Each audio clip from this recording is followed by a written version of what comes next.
नमस्कार।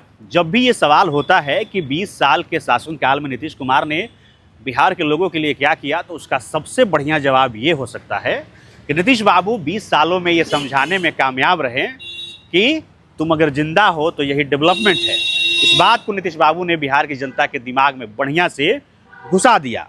जब भी जनता के मन में ये सवाल होता है कि सरकार हमारे लिए क्या कर रही है, तो नीतीश बाबू मंच से फटाक से सवाल कर देते कि हैं जी, आपको याद नहीं है कि 6 बजे शाम के बाद कोई घर से निकलता था, जनता चुप हो जाती, आपस में बातें करने लगती कि हैं जी से नीतीश बाबू तो ठीक है कही थी, हमनी वाला 6 बजे के बाद शाम के कहाँ निकला हली घर से।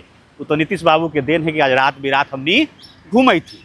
14 अप्रैल को जब नीतीश कुमार ने सीएम पद से रिजाइन किया तो उनके पार्टी के लोगों ने, गठबंधन के लोगों ने विलाप शुरू कर दिया।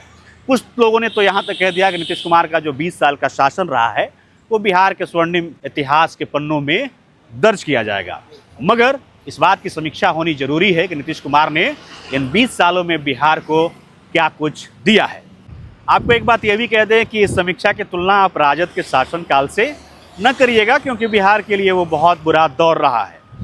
अब चलिए आपको नीतीश कुमार के बारे में बताते हैं कि जब 2005 में बिहार की सत्ता नीतीश कुमार के हाथ लगी तो उनके सामने सबसे बड़ा जो चैलेंज था वो बिगड़ा हुआ लॉ एंड ऑर्डर था।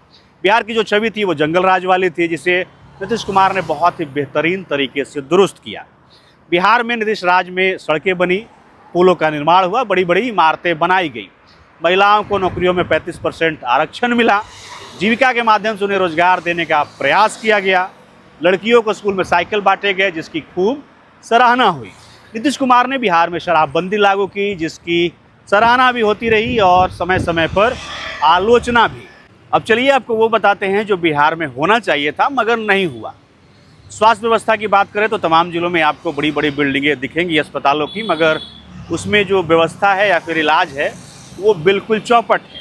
2025 में नवंबर महीने में एक सीएजी की रिपोर्ट आती है जो बिहार की स्वास्थ्य व्यवस्था की पोल खोल देती है। रिपोर्ट में ये साफ कहा जाता है कि जो बिहार की स्वास्थ्य व्यवस्था है वो बहुत बदहाल है। चलिए अब बात कर लेते हैं शिक्षा व्यवस्था की। शिक्षा की जो हालत रही है इन 20 सालों में, मैं ये कह सकता हूँ कि उसका प्रभाव आने वाले 2-3 जनरेशन तक रहेगा। जो सरकारी स्कूलों की हालत है, बिहार में जो कॉलेजों की हालत है, वो किसी से छिपी नहीं है। एनुअल स्टेटस ऑफ एजुकेशन की एक रिपोर्ट प्रकाशित होती है 2025 में, जो ये बताती है कि जो बिहार के सरकारी विद्यालय हैं उसमें जो कक्षा 1 में बच्चे पढ़ते हैं उन्हें 1 से 9 तक की गिनती नहीं आती, उनकी संख्या 33% है। जो तीसरी कक्षा के विद्यार्थी हैं उन्हें दूसरी कक्षा की किताब पढ़ने नहीं आती, जिसकी संख्या 30% से ज़्यादा है।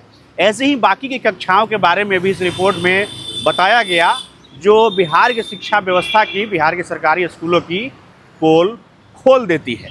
बिहार में सड़कें खूब बनी हैं, जो बिजली व्यवस्था खराब थी उसे नीतीश कुमार ने दुरुस्त किया है, मगर इसके अलावे और कोई बड़ा काम नज़र नहीं आता। इसलिए आप मंचों पर अक्सर नीतीश कुमार को शिक्षा स्वास्थ्य के बारे में बात करते नहीं देखते होंगे। नीतीश कुमार द्वारा किए गए कार्यों के आधार पर अगर उनके शासनकाल की हम समीक्षा करें तो हम ये पाते हैं कि वो एक बेहतर समाज सुधारक के तौर पर एक अच्छे राजनेता है, मगर आर्थिक मोर्चे पर वो पूरी तरह से फेल नजर आते हैं। आज बिहार पर 40 लाख करोड़ रुपए का कर्ज है, यानी बिहार में पैदा होने वाला हर एक व्यक्ति के सिर पे 27,000 रुपए का कर्ज। इसीलिए मैंने शुरुआत में ही कहा था कि नीतीश कुमार ने जो सबसे बड़ा काम किया है बिहार में वो ये कि उन्होंने लोगों को ये समझा दिया कि अगर आप बिहार में जिंदा हैं तो समझिए कि यही सबसे बड़ा डेवलपमेंट है।